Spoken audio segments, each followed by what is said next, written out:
Hi, I am Sarwar and today I am going to show you how to add talk button on your website. To add a talk button on your website, I am using Bit Assist plugin. So let's go to my WordPress dashboard and you can see I have already installed the Bit Assist plugin to add a talk button on my website. So click on Bit Assist, click on Add Widget, give here a widget name,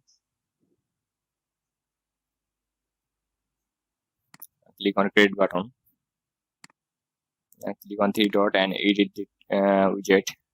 Give a channel name, channel talk,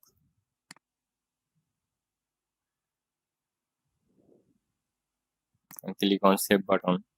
Now go to my WordPress page and refill the page. Click on Bit Assist and you can see the talk button on my website.